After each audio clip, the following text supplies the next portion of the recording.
At the end of Surah Al-Muddathir, Allah explains that on the Day of Judgment, people will be in Jannah and they're going to recognize people in the hellfire and ask them how they ended up in the hellfire. And the response is going to be that we didn't used to take Salah seriously and we didn't used to give charity or take good deeds seriously. And we used to get so absorbed with the people who were absorbed in dunya things and useless things until we kind of forgot the fact that there was any accountability. As if we denied there was any accountability. Until the truth came to us, reality came to us, which is death. The inevitable reality came to us. So then they have nobody for them on the Day of Judgment. So this is a difficult situation that people find themselves in.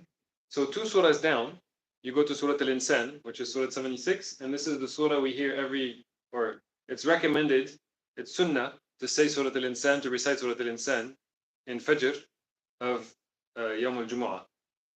So I know here that he recites regularly Surat al-Insaan for Yawm al-Jumu'ah in Fajr. And in that surah, you have a very simple purpose of life and guidance to fulfill that purpose. So people don't lose track of that and get absorbed in the dunya and lose track of their purpose, even to the point that they lose track that there's any accountability. Day of Judgment. So Surah Al-Insaan, look at the amazing flow of what Allah says in the first few ayahs and at the end of the surah. Of course, every surah has a lot more than just what I share, but this is just a reflection to share, inshallah. So today, these days is finals for students. I don't know, some students already did the final. At our school, they're currently doing their finals. So when there's a test, there's a content that the students were supposed to learn. And they have to show knowledge of that content when they take a test. Then there's the resources. What resources do the students have so that they know they will do good on the test? One thing is the content, but it's the second thing to have the resources to be able to do good on the test. Then there is, what will the test be judged based upon? Like what is the teacher looking for that'll make a person successful on the test or not? And the fourth element for the test is what happens after that. Once you get a result on a test, what happens after that? So in Islamic school, for example, Arabic test, big deal. It's Arabic. You don't fail a grade level. You don't get held back in 4th grade if you failed Arabic in 4th grade, right? It's only math, science, ELA, and social that matter for the next grade level. They have Texas standards and everything. So every test has these 4 ingredients. What is the content? What is the resources that the students are given to use to be able to study for the test, like study guides and stuff like that? What is the teacher going to grade based upon grading rubrics? And the last point is, what happens after the test? Like, what is the consequence for you? GPA will affect your college applications, and so on and so forth, right? All 4 of these ingredients are right there at the beginning of Surah Al-Insaan. إِنَّا خَلَقَنَا الْإِنسَانَ مِنْ نُطْفَةٍ أَمْشَاجٍ. We created the human being from a mixed fluid, testing him. The way we created the human being is such that it's a test. Allah doesn't even say we created the human being to test him. Allah says the creation of the human being is a test for the human being. Then Allah says, فَجَعَلْنَاهُ سَمِيعًا بَصِيرًا.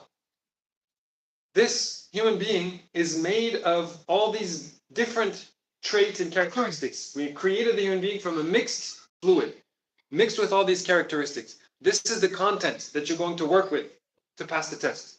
This test of life is going to be made on all these contents, all your background, the way that you were created, your place that you lived, the background of your parents. All of these things are part of the test. The situation in which you're living is part of the test. Number 2, the second ingredient was resources. Allah made you able to hear and able to see. So you're able to understand the signs around you and realize that there's a purpose in life. This is the main test. What is your purpose in life? Allah give you hearing and seeing so that you can recognize the signs and be successful in this life. Successful in this life that Allah made you or created you to test you. Number 3 was, how will the teacher grade the test? So the next ayah Allah says, إِنَّا هَدَيْنَاهُ السَّبِيلِ we gave him guidance, so his hearing and his seeing are able to understand the guidance. This is also part of the resources. Allah gave guidance. إِمَّا شَاكِرًا وَإِمَّا كَفُورًا. This is what the teacher, or in this case Allah, will determine whether you pass or fail. Shakir or kafir. Either you have gratitude in your heart towards Allah, or you don't have gratitude in your heart towards Allah. This is a main ayah in the Quran where Allah shows that it doesn't matter what religious label a person gives themselves. What matters is what's inside the heart. Does that person feel gratitude towards their creator in their heart? That is the main thing that Allah will grade the test based on. And the the fourth point in every test is what will be the consequence? What happens if you get a good GPA versus a bad GPA? So the next ayah says, indeed, the ones who had no gratitude in their heart, they will have to suffer. And the ones who had gratitude in their heart, the whole page describes every good thing that they're going to get. This is surat al-Insaan. So this is a powerful surah to remember on every Friday, that hey, I have a purpose. I was given hearing and seeing so that I can fulfill my purpose. I was given guidance that I can understand the signs of Allah so I can fulfill my purpose. And what is the main thing Allah is going to grade me on? Gratitude in my heart or no gratitude in my heart? سبحانك اللهم وبحمدك أشهد أن لا إله إلا أنت أستغفرك وأتوب إليك.